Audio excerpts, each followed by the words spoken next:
राम राम भाई सारा ने स्वागत है आज के व्लॉग में। आज हमें खेत पे काम था तो सुबह सुबह हम निकल गए अपना ट्रैक्टर लेके खेत पे काम करने के लिए। वहाँ से काम ख़त्म करके हम तैयार व्यार होके पहुँच गए अपना ऑफिस।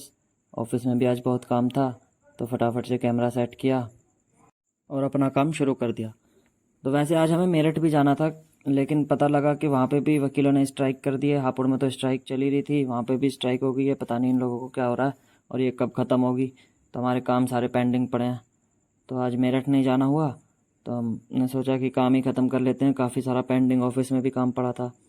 तो काम करते करते दोपहर हो गई, खाना खाने का टाइम भी हो गया।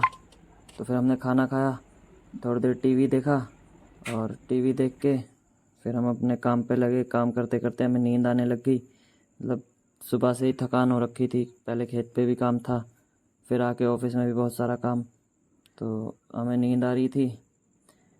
अब काम इतना सारा था तो थोड़ा रिफ़्रेशमेंट लेने के लिए हम निकल गए बाहर घूमने कि फिर वापस जाके काम करना है, वरना वहाँ पे बैठे बैठे तो नींद आ जाएगी।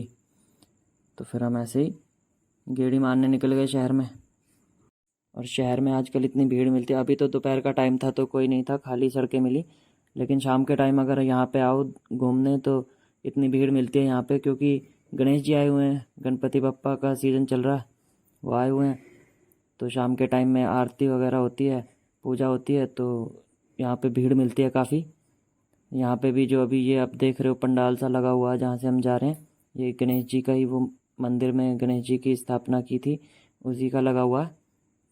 यहाँ पे पूजा वूजा हो रही थी।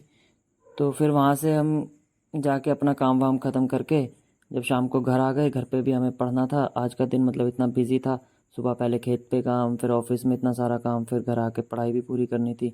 एक टॉपिक था, मतलब वो अटका हुआ था काफ़ी टाइम से, मैंने कहा आज उसको ख़त्म कर ही देते हैं।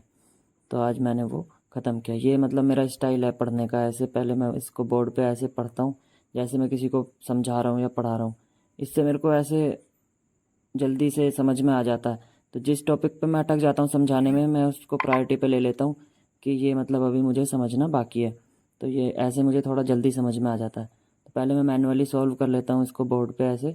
जब ये पूरा मेरे दिमाग में फिट हो जाता है कि हाँ ऐसे हो जाएगा, तब मैं इसको फिर सिस्टम पे अपने बैठ करके कर लेता हूँ। तो पहले मैं ऐसे मैनुअली इसको बोर्ड पे सारा सॉल्व कर रहा हूँ यहाँ पे, और जो भी आ रहा है उसको नोट्स बना रहा हूँ साथ के साथ अपनी बुक में, नोटबुक में। तो ये यहाँ पे अपना आंसर जब आ जाएगा उसके बाद अपना सिस्टम पे बैठ के इसको सॉल्व कर लेंगे। तो उसके बाद यहाँ पे पूरा मैं जो जो भी था वो सॉल्व करने बैठ गया। अपना 2-3 घंटे पढ़ाई करके ये जो मेरा टॉपिक था इसको क्लियर करके, उसके बाद में अभी मैंने बैक एंड एक लैंग्वेज सीखी थी C++। उसके बाद अभी मैं फ्रंट एंड लैंग्वेज सीख रहा हूँ HTML और CSS और जावा स्क्रिप्ट करेंगे। तो अभी फ़िलहाल जो है इस HTML पे काम चल रहा है, तो वो मैं आपको दिखाता हूँ। ये HTML पे यहाँ पे छोटा सा एक वो लिख करके इसको रन करने का वो किया है, तो ऐसे आ जाएगा ये। इसके बाद स्टाइलिंग का जो काम है वो CSS में होता है, जैसे इसको सेंटर में लाना है, बॉक्स के अंदर लाना है, या फिर डिज़ाइनिंग जो भी कलर देना है, जैसे भी वो CSS का काम है। HTML में ये सिर्फ प्रिंट होके आ जाता है। जो भी आप वेबसाइट बनाते हो, जैसे ऊपर तुषार वेबसाइट आ रहा है लिखा हुआ, तो वैसे एक वेबसाइट जब आप खोलते हो, तो ये करते हुए फिर मेरे को भूख लगी तो मैंने जवे बनाए और दूध के जवे बना करके खा के और मैं सोने चला गया। तो आज तो ऐसे हमारी ज़िंदगी का एक और दिन कम हो गया। तो आज के व्लॉग में इतना ही, बाकी मिलते हैं अगली वीडियो में। तब तक के लिए गुड नाइट, शुभ रात्रि।